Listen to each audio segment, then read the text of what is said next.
সন্ত্রাস বিরোধী সংশোধন বিল 2026 অবিলম্বে বিবেচনার জন্য গ্রহণ করা হোক। যারা এই প্রস্তাবের পক্ষে আছেন তারা হাঁ বলুন, যারা এই প্রস্তাবের বিপক্ষে আছেন তারা না বলুন। আমার মনে হয় হাঁ জয়যুক্ত হয়েছে, হাঁ জয়যুক্ত হয়েছে, হাঁ জয়যুক্ত হয়েছে।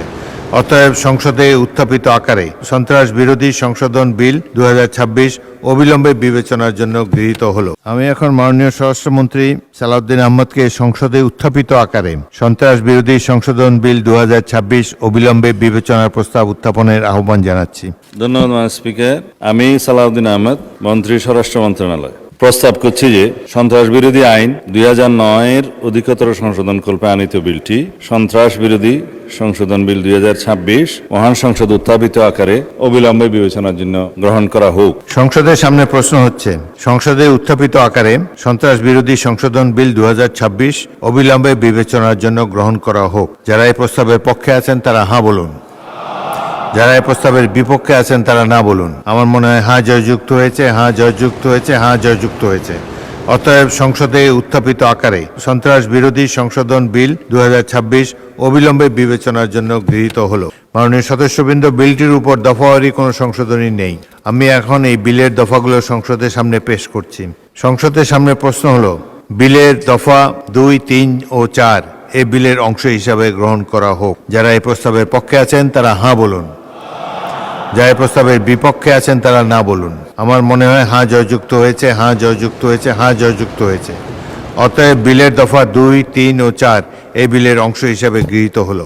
সংসদের সামনে প্রশ্ন হচ্ছে, বিলের 1 দফা বলবৎকরণ দফা, প্রস্তাবনা, প্রবর্তন এবং শিরোনামা এই বিলের অংশ হিসাবে গ্রহণ করা হোক। যারা এই প্রস্তাবের পক্ষে আছেন তারা হাঁ বলুন, যারা এই প্রস্তাবের বিপক্ষে আছেন তারা না বলুন। আমার মনে হয় হাঁ জয়যুক্ত হয়েছে, হাঁ জয়যুক্ত হয়েছে, হাঁ জয়যুক্ত হয়েছে। অতএব বিলের 1 দফা বলবৎকরণ দফা, প্রস্তাবনা, প্রবর্তন এবং শিরোনামা এই বিলের অংশ হিসাবে গৃহীত হলো।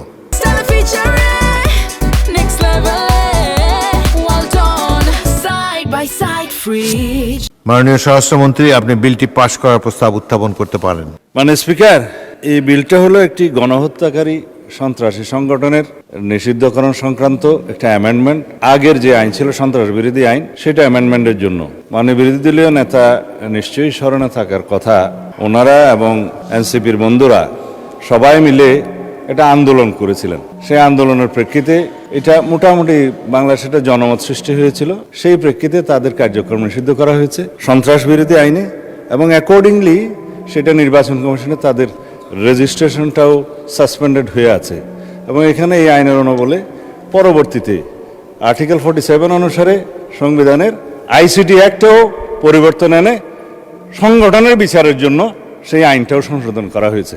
এখন আপনারা যদি এর উপরে আলোচনা করতে চান, আমার মনে হয় সংশোধনের সেকেন্ড রিডিং স্টেজে যদি আপনারা সংশোধনী দিতেন, আলোচনা থাকতো, এবং ফার্স্ট রিডিংয়ে উত্থাপনের পরে যদি আপনারা আপত্তি তুলতেন, তাহলে আলোচনা থাকতো।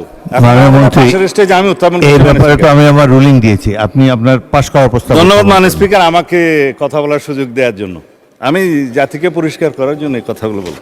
জাতি পরিষ্কার আছে, ধন্যবাদ মাননীয় স্পিকার। মাননীয় বিরোধী দলের নেতা মেনে নিয়েছেন। আমি সালাউদ্দিন আহমদ, মন্ত্রী স্বরাষ্ট্র মন্ত্রণালয়, প্রস্তাব করছি যে সন্ত্রাস বিরোধী আইন 2009-এর অধিকতর সংশোধন কল্পে আনিত বিলটি সন্ত্রাস বিরোধী সংশোধন বিল 2026 মহান জাতীয় সংসদে উত্থাপিত আকারে পাশ করা হোক।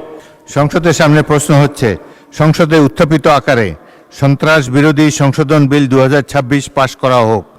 যারা এই প্রস্তাবের পক্ষে আছেন তারা হাঁ বলুন, যারা এই প্রস্তাবের বিপক্ষে আছেন তারা না বলুন। আমার মনে হয় হাঁ জয়যুক্ত হয়েছে, হাঁ জয়যুক্ত হয়েছে, হাঁ জয়যুক্ত হয়েছে। অতএব সংসদে উত্থাপিত আকারে সন্ত্রাস বিরোধী সংশোধন বিল 2026 সর্বসম্মতিক্রমে পাশ হলো। আজান দিচ্ছে তো।